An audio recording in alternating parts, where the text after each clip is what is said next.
Assalamualaikum warahmatullahi wabarakatuh. Nama saya Naura Zulfa Amelia dari kelas psikologi HI 2018. Di sini saya akan menjelaskan tentang kepribadian ganda yang menurut kami ini harus ditangani dan ini adalah permasalahan psikologis yang benar-benar harus ditangani. Hey there! Welcome to Life Noggin. The human brain is an incredibly complex organ. It makes you who you are. But sometimes, according to psychologists, your brain can take that sense of self, your personality, into pieces, making you seem like you're more than one person. This is called dissociative identity disorder. It used to be called multiple personality disorder, but not anymore. Nah, di part ini dijelaskan bahwa otak manusia adalah otak yang sangat kompleks yang membuat diri kita menjadi diri sendiri. Namun, menurut para psikolog, otak kita ini adalah dapat menjadi bagian-bagian yang seolah-olah kita memiliki beberapa kepribadian.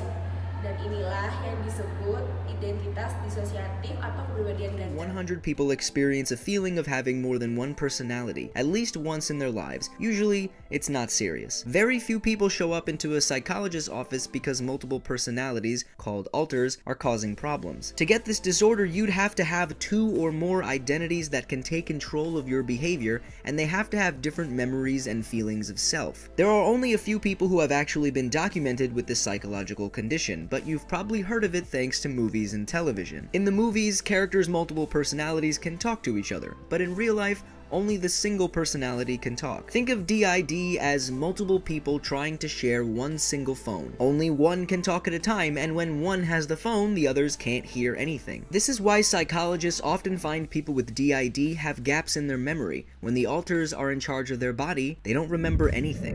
Gangguan itu dulu disebut dengan gangguan kepribadian ganda, namun tidak lagi dengan sekarang. Dan 2 dari 100 orang mengalami perasaan memiliki 2 kepribadian ganda sekali dalam seumur hidup mereka. Dan itu tidak serius. Dan tidak sedikit dari banyak orang datang ke para psikolog untuk menangani kasus ini. Kepribadian ganda sendiri disebabkan oleh mereka tidak dapat mensinkronkan antara ingatan dengan perasaan mereka sendiri. Nah, biasanya kita lihat ini dalam film-film atau televisi. Namun dalam film atau televisi ini mereka dapat berbicara dengan kepribadian mereka sendiri. Namun itu hanya dapat berbicara kepada orang tunggal. Mereka hanya bisa mengingat-ingat sedikit, tapi tidak semuanya.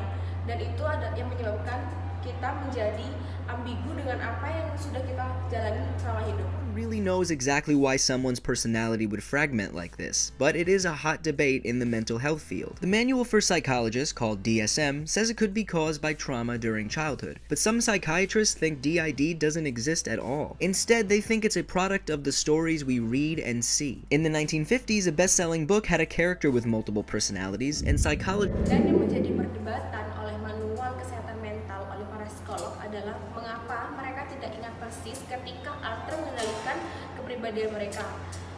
Dan tidak ada yang tahu persis mengapa kepribadian kita dapat terfragmentasi seperti ini.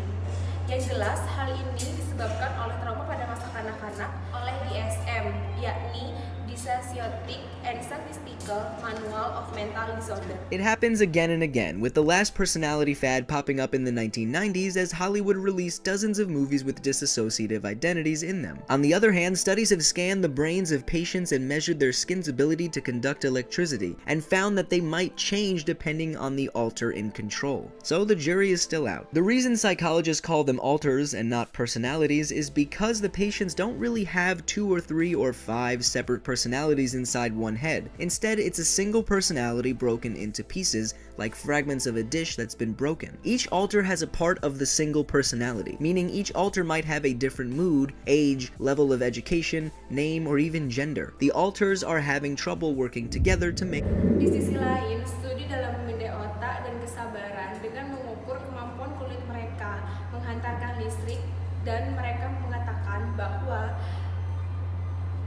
mereka dapat berubah bergantung pada alter yang dikondisikan.